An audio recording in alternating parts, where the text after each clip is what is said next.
très exactement 11 126.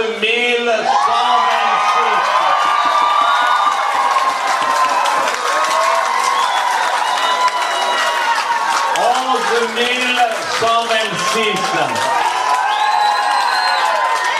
Et ce chiffre, nous l'avons grâce aux responsables du comptage de ce matin, Mike, William et les 5 amis qui l'ont accompagné, chacun avec un compteur. Ce chiffre encore ne représente pas tous ceux qui nous ont accompagnés qui n'étaient pas dans le cortège. Uniquement dans le cortège, 11 126.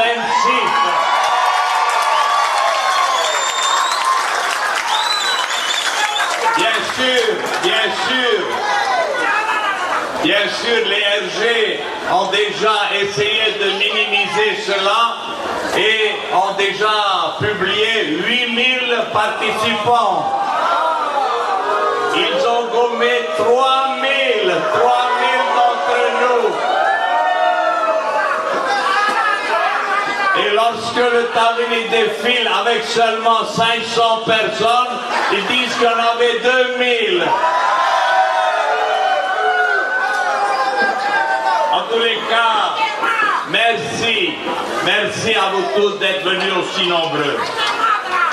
Nous voici à nouveau ensemble avec vous, militants du Tahoe RA, ensemble avec vous, les amis de Rothai, de Tatir Anotehau, de Manatoa, ensemble avec vous tous, Polynésiens et Polynésiennes, qui souffraient d'une situation économique et sociale inacceptable.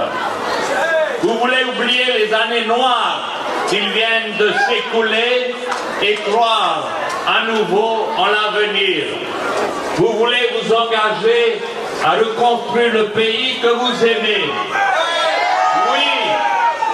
Oui, nous voulons reconstruire sur les ruines que nous voyons autour de nous. Voilà en effet où nous a mené le Taoui. Notre niveau de vie a baissé. Le chômage est passé de 11% à près de 30%. La CPS est au bord de la faillite. Près de 30% de la population vit au-dessous du seuil de pauvreté. La délinquance générale a augmenté de 40%.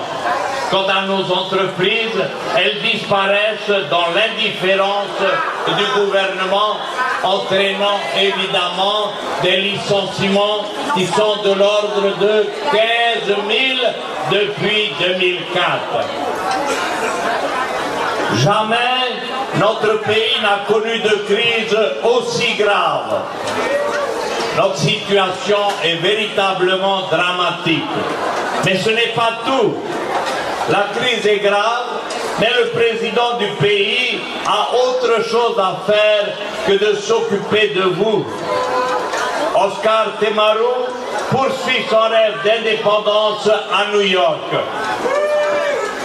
Pourra-t-il demain, et comment pourra-t-il demain, s'il obtient satisfaction, aller Tapalu à Paris afin de payer les dettes du pays, afin de payer ses dettes à lui?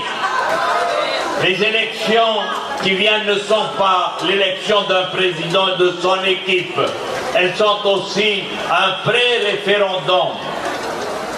Que l'on ne nous dise pas que ce sont des vieilles lunes et que le choix entre l'indépendance et l'autonomie n'est qu'un truc de politicien. Je serais heureux si nos débats se limitaient à des choix de gestion dans le cadre de nos institutions. Il n'en est rien. En 1991, année où je suis revenu au pouvoir, la Polynésie française était à la veille de la cessation de paiement. Mais la société dans son ensemble continuait à fonctionner sans se rendre compte de la situation. Ce n'est pas le cas aujourd'hui. Tout le monde sait que la Polynésie est à l'abandon en faillite. Toutes les familles, d'une manière ou d'une autre, ont été touchées et les plus pauvres survivent à peine. La misère s'est installée chez nous, mais la situation est encore plus grave qu'en 1991. Elle imposera à tous des efforts considérables. Je ne vous appelle pas à une partie de plaisir, et ceux qui pourraient vous dire que tout sera facile vous tromperont.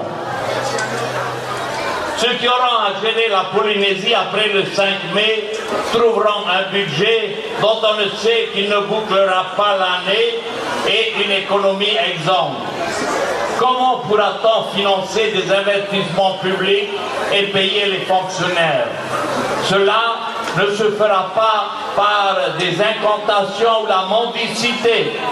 Et en même temps, il faudra que les investisseurs privés retrouvent la confiance dans l'avenir. Cela ne se fera pas d'un coup de baguette magique. Il faudra pour agir de l'expérience et de l'autorité, mais aussi une vision rénovée. C'est pourquoi, quand je présenterai les ministres de mon gouvernement avant le deuxième tour, vous verrez qu'il comportera ce qu'il faut de nouvelles compétences et de solides expériences.